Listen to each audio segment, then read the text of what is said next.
Selamat pagi Bapak Ibu Saudara-saudari yang dikasihi Kristus. Mari kita mengawali hari baru dengan mendengarkan firman Tuhan yang diambil dari Injil Matius pasal 16 ayat 24 sampai 28. Tuhan bersamamu. Inilah Injil suci menurut Matius. Sekali peristiwa, Yesus bersabda kepada murid-muridnya, "Setiap orang yang mau mengikuti aku harus menyangkal diri, memikul salibnya, dan mengikuti aku. Karena barang siapa mau menyelamatkan nyawanya, akan kehilangan nyawanya. Tetapi barang siapa kehilangan nyawanya karena aku, ia akan memperolehnya. Apa gunanya bagi seseorang jika ia memperoleh seluruh dunia, tetapi kehilangan nyawanya? Sebab Anak Manusia akan datang dalam kemuliaan Bapanya, diiringi malaikat-malaikatnya. Pada waktu itu, ia akan membalas setiap orang setimpal dengan perbuatannya.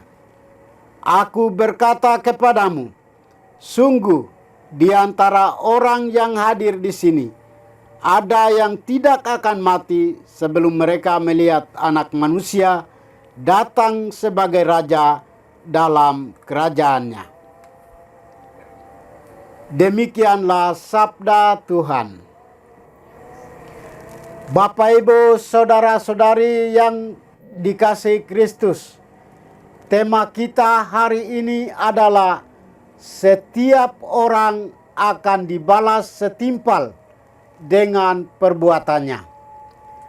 Dalam bacaan Injil yang kita dengarkan hari ini, kita diingatkan kembali bahwa siapa saja yang ingin mengikuti Yesus harus berani menyangkal diri dan memikul salib, serta yang paling utama adalah berani untuk kehilangan nyawa.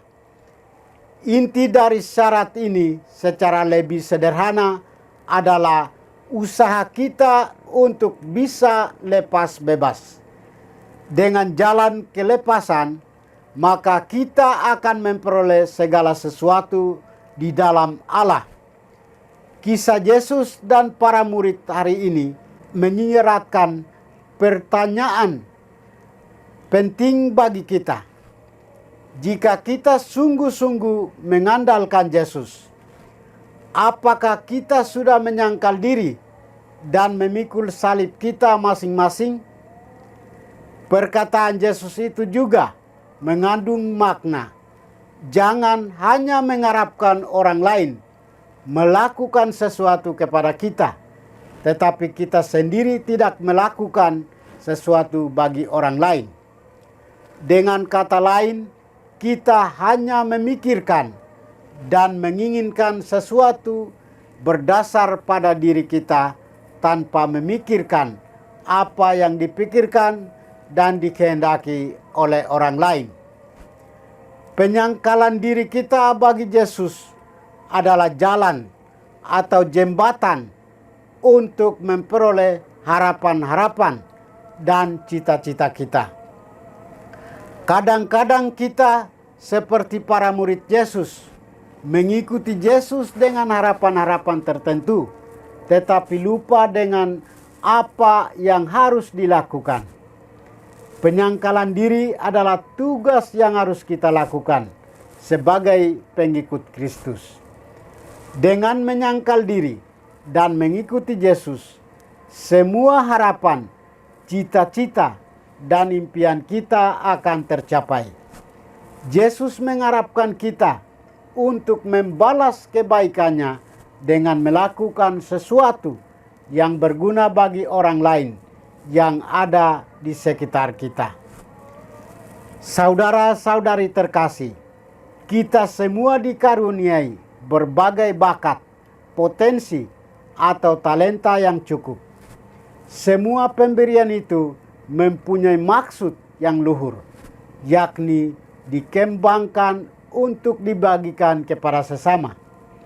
Apa yang kita miliki itu adalah hadiah yang dapat kita beri bagi orang lain. Dengan membagi apa yang kita miliki, justru kita akan mendapat lebih banyak, seperti semakin sumur ditimba, ia akan terus memberikan air segar yang dapat menghidupkan.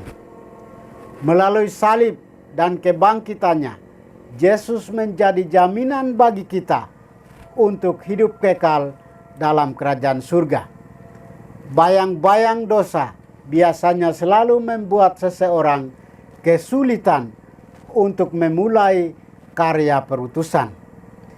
Ia hidup dalam tekanan yang sebenarnya ia ciptakan sendiri.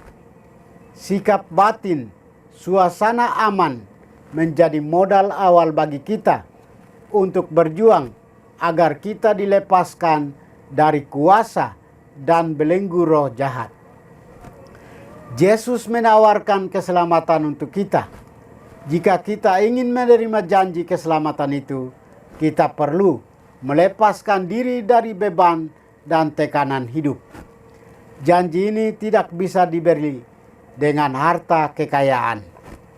Sikap rendah hati yang memungkinkan kita untuk lepas dari belenggu dosa.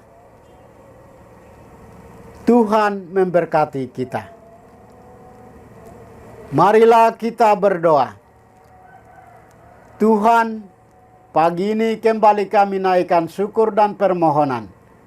Terima kasih sudah menjaga kami saat tidur maupun bangun. Terima kasih untuk udara sejuk dan segar pagi ini. Bukalah mata hati kami. Mampukan kami memandang kemurahan dan karya-Mu, serta memuji dan memuliakan-Mu melalui pekerjaan dan pelayanan kami hari ini. Bimbinglah kami selalu untuk menyadari kesalahan kami dan bertobat, sehingga kami sungguh rendah hati, mau membuka hati dan siap menerima rahmat-Mu yang tinggal dalam hati kami. Kristus terang dunia, berkatilah keluarga kami. Jadikanlah kami alat kasih-Mu, dan pantaskanlah kami menjadi hamba-Mu yang setia. Demi Kristus Tuhan dan pengantara kami. Tuhan bersamamu. Semoga kita sekalian, orang-orang yang kita kasih dan doakan, seluruh aktivitas kita hari ini dilindungi, dibimbing, dan diberkati oleh berkat Allah yang Maha Kuasa. Dalam nama Bapa dan Putra dan Roh Kudus. Amin.